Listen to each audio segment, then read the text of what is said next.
Merci de votre fidélité. Pour la 5e fois, on le disait, en près d'une semaine, les Houthis ont attaqué Israël dans la nuit. Tsahal qui a intercepté un missile lancé depuis le Yémen avant qu'il n'entre dans le territoire israélien. Mais des millions d'Israéliens ont quand même dû s'abriter. Ça fait maintenant plusieurs jours que ça dure. Pour en parler, nous sommes en ligne en direct avec Meir Masri, docteur en géopolitique et maître de conférence à l'Université hébraïque de Jérusalem. Bonjour Meir.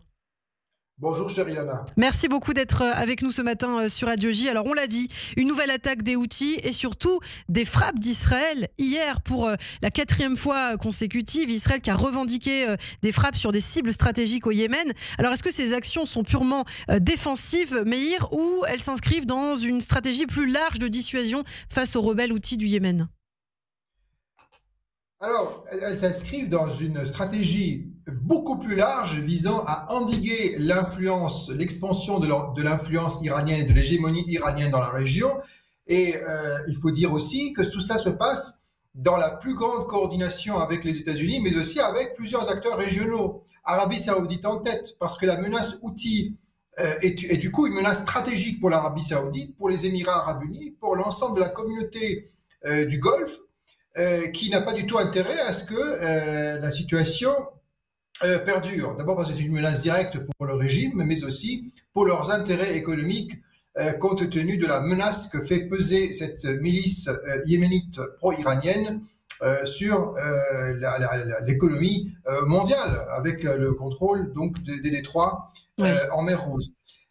Pour Israël, c'est donc une menace, mais c'est une menace principale pour les autres pays de la région aussi. Ce n'est pas une menace uniquement pour Israël. Alors il faut comprendre que cette attitude qui peut nous sembler être suicidaire de la part des Houthis, parce qu'ils connaissent le sort qui a été celui du Hamas, du Hezbollah, voire même du régime d'Assad, puisque c'était une conséquence indirecte de la guerre au Liban, avec l'affaiblissement du Hezbollah et son retrait de la région de Homs notamment. Mais il faut comprendre que les Houthis ne contrôlent que 25% du territoire yéménite et que pour les Houthis, la lutte contre Israël est une source de légitimité. Oui. Et c'est un prétexte pour obtenir davantage d'aide de la part des Iraniens. Ça ne veut pas forcément dire que les Iraniens sont derrière tout, que ce sont les Iraniens qui décident de tout.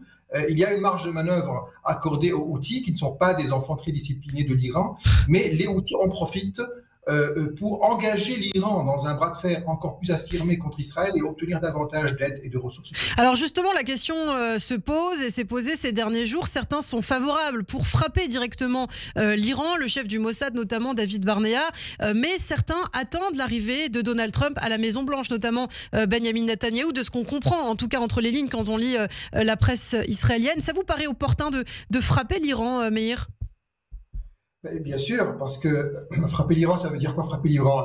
Est-ce que frapper l'Iran dans l'objectif de faire chuter le régime? Là, je pense que c'est quelque chose qui nécessiterait une action internationale, en tout cas l'intervention directe de la part des États-Unis. Mais frapper le programme, anéantir le programme nucléaire iranien est un objectif majeur affiché par le gouvernement israélien. Je signale ici que l'ancien ministre de la Défense, Benny Gantz, lorsqu'il était en fonction, avait annoncé avoir débloqué l'équivalent de 3 milliards d'euros pour mettre en place un plan d'action visant à anéantir le programme nucléaire iranien. Donc c'est quelque chose de clairement affiché. Ça a été exprimé à plusieurs reprises par le chef du gouvernement, par des membres de sa coalition, mais aussi par le chef de l'opposition qui, à aucun moment, n'a cessé de répéter la nécessité d'intervenir donc pour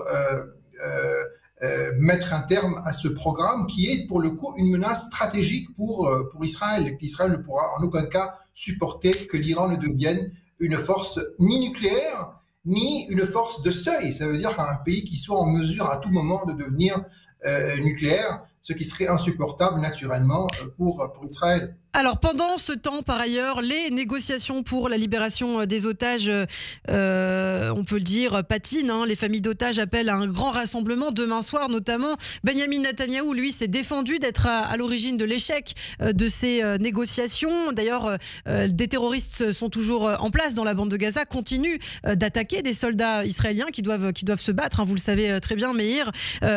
Est-ce que vous pensez qu'un cessez-le-feu est envisageable et vraiment possible maintenant après 14 mois de guerre avec ces tensions qui persistent? Honnêtement, bon, je pèse mes mots, je sais que ça ne fera pas plaisir à tout le monde, mais je ne le pense pas. Je ne le pense pas, je ne l'ai jamais pensé. J'ai même envie de dire, je n'ai jamais été vraiment très favorable à ces négociations parce que je considère qu'elles réduisent la marge de manœuvre d'Israël et elles affaiblissent la force de dissuasion d'Israël dans cette guerre. Le fossé est trop important.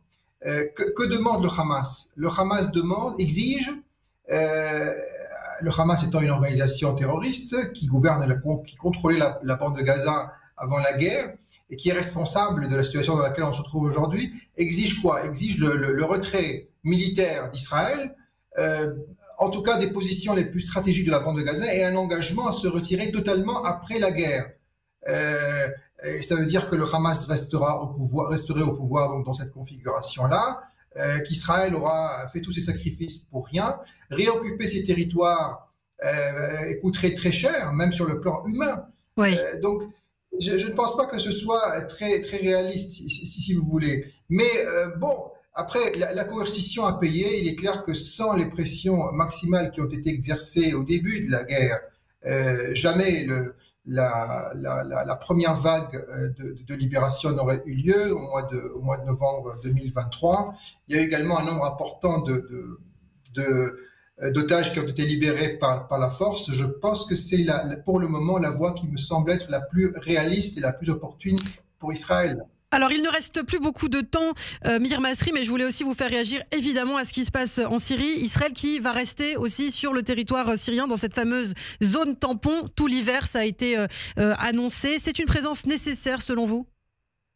Ah oui, elle est indispensable parce qu'il faut comprendre qu'Israël, ce sont des territoires qu'Israël tenait, qu'Israël occupait après la guerre de 67, la guerre des 6 jours, et qu'Israël a cédé, s'est retiré de ces territoires en 1974 en vertu d'un accord de désengagement moyennant des garanties sécuritaires qui ont été accordées par le régime syrien, donc le régime de Hafez el-Assad, avec la supervision des Nations Unies, une zone tampon démilitarisée. Mais le problème, c'est qu'il n'y a plus aujourd'hui personne du côté syrien. L'armée syrienne s'est complètement effondrée. Les djihadistes ont pris le dessus. Ils ne contrôlent même pas la frontière. Alors, même les djihadistes ne contrôlent pas la frontière. Ils pourraient être amenés à investir cette zone où vous vous rendez compte, ce sont Al-Qaïda, Daesh, je veux dire, les éléments les moins fréquentables sur le plan international et régional. Il est clair qu'Israël ne peut, donc dans ce cas-là, rester les mains croisées. Alors, les bras croisés, donc c'était